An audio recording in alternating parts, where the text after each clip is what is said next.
जय हिंद दोस्तों। आज हम लोग पढ़ने वाले हैं सैटेलाइट के बारे में। इंडिया का space agency known as ISRO ने हाल ही में 3 सैटेलाइट को भेजे अर्थ को ऑर्बिट पर। और वो जो गए हैं 3 सैटेलाइट, उनका क्या फीचर्स हैं, क्या क्या फंक्शन काम करते हैं और क्या क्या उनका नेम है, ये पूरा डिटेल में जानेंगे इस वीडियो में। मेरा नाम बिपिन रावत है और नाम इस वीडियो का स्टार्ट करते हैं।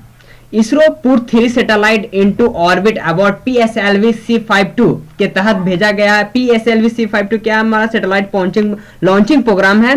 और ये न्यूज में कैसे है, इंडिया स्पेस रिसर्च ऑर्गेनाइजेशन, ये full form, has successfully satellite को भेजे हैं। वो सैटेलाइट को स्पेशल नाम दिया गया है अर्थ ऑब्जर्वेशन सैटेलाइट, मतलब कि अर्थ को ऑब्जर्व करने का काम किया जाएगा इस सैटेलाइट के द्वारा। नाम से EOS-4 भेजा गया और 2 और स्मॉल सैटेलाइट भेजे गए हैं। वो 2 स्मॉल सैटेलाइट को देखेंगे, बहुत डिटेल से देखेंगे।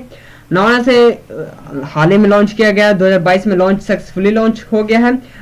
अब EOS सैटेलाइट का थोड़ा सा बैकग्राउंड जानते हैं, हिस्ट्री उनकी क्या है। EOS जो सैटेलाइट है अर्थ रिमोट सेंसिंग सैटेलाइट का काम करता है। सेंसिंग सैटेलाइट का कहने का मतलब कि मॉनिटरिंग करना। मॉनिटरिंग मतलब अर्थ की मॉनिटरिंग करता है। जैसे माउंटेन, अर्थ पर माउंटेन है, माउंटेन एरिया को देखेगा, ओशियन एरिया को देखेगा, ठीक है, और टेरिन एरिया को देखेंगे, जंगल में वगैरह टेररिस्ट कैंप नहीं है वो सब देखेंगे, पूरा सेटअप। और विजुअल इमेज, अच्छा इमेज, हाई क्वालिटी का इमेज प्रोवाइड किया जाता है इन सैटेलाइटों के द्वारा। अब पहला जो EOS जो सैटेलाइट है स्पुतनिक 1 था, जो आर्टिफिशियल सैटेलाइट कहा जाता है। आर्टिफिशियल सैटेलाइट ये बनाया गया था, ये भेजे गए थे सोवियत यूनियन 1957 में। और कहां पर भेजे गए थे, top most layer of the earth atmosphere known the ionosphere पर, आयोनोस्फीयर पर भेजे गए थे। अब ये जो सैटेलाइट है पृथ्वी से 500 से 600 किलोमीटर ऊपर रहते हैं, पृथ्वी के सरफेस से ऊपर। अब ये जो सैटेलाइट है किस चीज में इंपॉर्टेंट रोल निभाते हैं, मॉनिटरिंग करना, कार्टोग्राफी करना, नेविगेशन सिस्टम को देखना। मॉनिटरिंग कैसे करना हम बता दिए कि नीचे पृथ्वी पर माउंटेन एरिया है तो माउंटेन एरिया को देखेगा, फ्लड आ रहे हैं कि नहीं आ रहे हैं, कितना फ्लड आने का चांसेस है, वो सब देखते हैं, ठीक है। और कहाँ घर है जो ढह गया, कोलैप्स कर गया है, ठीक है। और चल जाएंगे अब ओशियन में, जो ओशियन में अभी नेविगेशन सिस्टम में चल जाएंगे तो वहां देखेंगे कौन सा जहाज है जो पास कर रहा है, कौन सा किसके बॉर्डर के नजदीक में, कौन सा आपस में लड़ाई कर रहे हैं, कौन सा रुका हुआ है। तो पूरा डिटेल्स ये जो सैटेलाइट है इमेज प्रोवाइड करने का काम करता है और डाटा भी प्रोवाइड करवाता है। अब ये सैटेलाइट को मिलिट्री है जो यूज करके इस सैटेलाइट को जासूस को पकड़ने में और जासूसी कम्युनिकेशन डाटा को तैयार करने में बहुत अहम भूमिका निभाता है ये सैटेलाइट।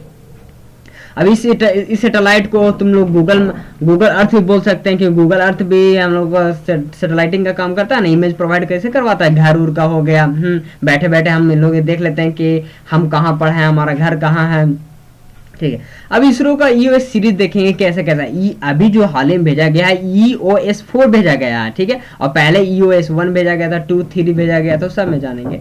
इंडिया ने हाल ही में पूरा टोटल 53 ऑपरेशनल सैटेलाइट को भेजे हैं। अभी चल रहा ऑपरेशनल सैटेलाइट, उसमें से 21 अर्थ ऑब्जर्वेशन है, 21 कम्युनिकेशन बेस्ड है और 8 नेविगेशन सैटेलाइट है और 3 हमारा साइंस सैटेलाइट है, ठीक है। नवंबर 2020 में EOS को भेजा गया था, वो पूरी तरह से सक्सेसफुली लॉन्च हो गया था, ठीक है। EOS-2 को भी भेजा गया तो वो भी अच्छे से लॉन्च हो गया था।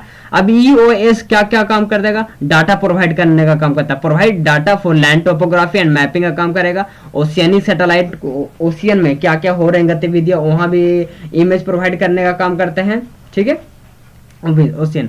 अब आते हैं EOS, जैसे EOS लॉन्च हुए नवंबर 2020 में, उसी तरह से EOS माइक्रो सैटेलाइट भी लॉन्च हो गए थे अप्रैल 2022 में पूरी तरह से। लेकिन EOS थर्ड है जो पूरी तरह से फेल कर गए थे, नहीं हुआ था। अभी जो भेजा गया है नॉन एज EOS-4 वो अच्छे से लॉन्च हो चुके हैं, वही बताया जाता है। अब पढ़ेंगे EOS-4 के बारे में। जैसे EOS-1 था हमारा, उसी तरह से EOS-4 है जो कहाँ भेजा गया, सन के साइक्लोन्स पोलर ऑर्बिट में भेजा गया, पृथ्वी से 529 किलोमीटर की दूरी पर है, ठीक है।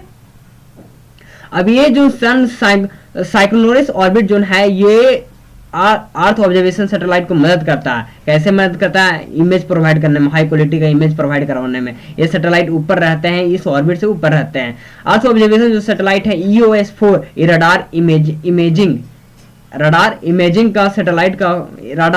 सैटेलाइट का काम करते हैं। हाई क्वालिटी इमेज प्रोवाइड करवाते हैं अंडर ऑल वेदर कंडीशन, कोई भी वेदर कंडीशन, चाहे ठंडा हो गर्मी हो कुछ भी है, कोई भी वेदर कंडीशन में इमेज आपको हाई क्वालिटी का प्रोवाइड करवा के दिखाएंगे, चाहे वो एग्रीकल्चर एरिया का हो, चाहे फॉरेस्ट्री का हो, प्लांटेशन का हो, सॉइल मॉइस्चर का हो, हाइड्रोलॉजी का हो, फ्लड मैपिंग का हो, किसी भी चीज का हो, अच्छा से विजुअलाइजिंग करवाकर 3D इमेज में आपको इमेज प्रोवाइड किया जाता है। अब ये जो हम बोले ना स्टार्टिंग में नॉन से EOS-4 एंड 2 स्मॉल सैटेलाइट, वही 2 स्मॉल सैटेलाइट के बारे में जानते हैं। नॉन से एक है इंस्पायर सेट 1, एक है इंस्पायर INS-2TD, जो मदद क्या करता है आयनोस्फीयर के डायनेमिक्स को समझने में, understanding of ionosphere dynamics and sun के कोरल हीटिंग प्रोसेस को समझने में, उन पे इम्प्रूवमेंट में बहुत मदद करता है। ये बहुत इंपॉर्टेंट हो जाता है साइंस एंड टेक्नोलॉजी के व्यू से यूपीएससी में ना। Thank you and subscribe this channel. No thank you.